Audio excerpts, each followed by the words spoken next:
Okay, let's see here. Module 23. Here we are talking about money. What is money and what forms does it take? Money, generally speaking, is just anything that's accepted as payment for goods and services. When you think of money, you're probably thinking of cash, right? Because that's what we use nowadays. But it hasn't always been that way.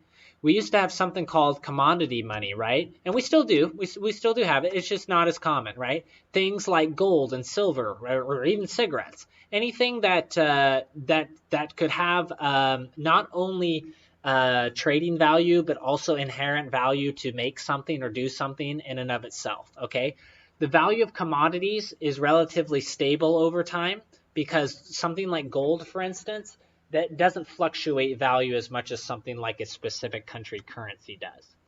Fiat money, on the other hand, says that its only function is money, not something else. If we looked at something like paper money or coins, it depends on the coin, but I guess a coin could be made of copper and it could have some tiny value.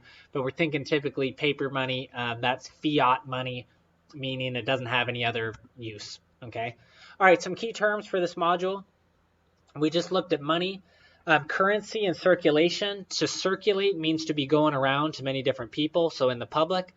Bank deposits, checkable bank deposits. These are bank accounts which people can write checks on.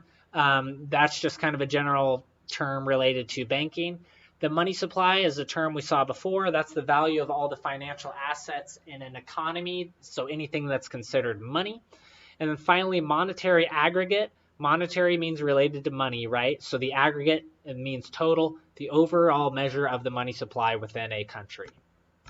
Okay, in like the U.S. financial system, like I said, we use fiat money, right? And in China as well. Whereas in a barter system, like in the past, goods and services are traded directly without having money. The problem with the barter system is it's hard to agree on what a good barter is, right? That's why money is great.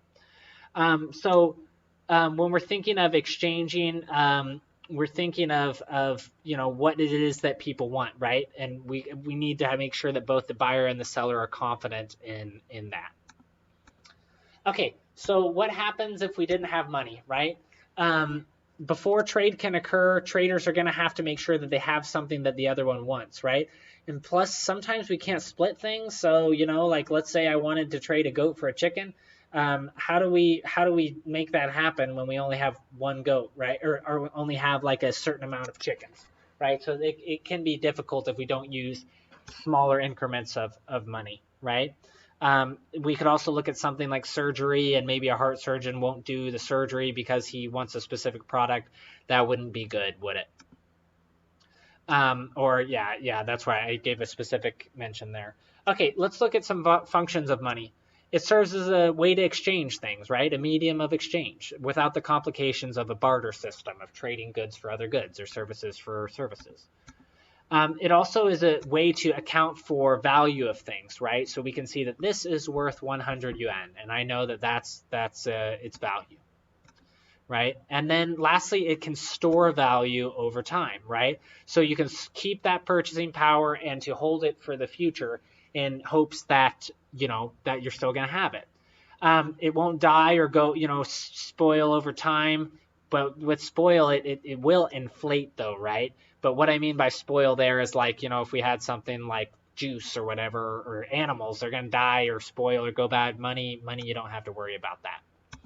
Okay, so remember that liquidity is how easily something can be converted to cash, and cash is fully liquid. We have two different types of money that we're going to talk about. There used to be three, but nowadays there's only M1 and M2. M1 is cash and like checkable deposits. This is like the money supply. Something like a traveler's check is something that's like never used anymore, but it used to be something where when you traveled internationally, you could write these checks and they'd be good internationally, but these are like basically not used anymore. So this is high liquidity things. And then we have medium liquidity things, meaning they're not quite money, but they can easily be converted to it, like certificates of deposit and mutual funds. They represent money. And then M3 is something that used to exist, but we don't use it anymore. Low liquidity things, but right now we only refer to M1 and M2. Okay, so what are some various functions of money? We can store wealth, right? And it has a high level of liquidity. Remember, liquidity is a key term. We got to make sure we get back to that, convert it easily to cash. And money is the most liquid because it doesn't need to be converted to anything else, okay? So let's answer this question here.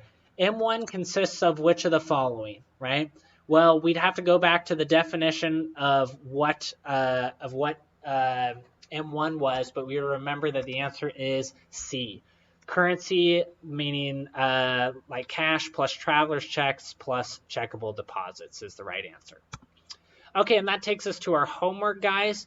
For homework for today, we're just going to keep working on AP Classroom Unit 3. Which was what we've been done with Unit 3 for a couple of days now. Make sure you spend some time on that. For these modules, I'm not going to assign any graded homework, but if you do want some practice on this, just take a look at the multiple choice and short answer. I recommend doing it, but I'm not going to grade it, but that could be a good way to practice what we have done today. Okay? If not, we'll get a chance to do it when we do the macro classroom for Unit 4. Okay, I'll see you guys soon. I'll see you in Beijing in just a few days. Have a great weekend, guys.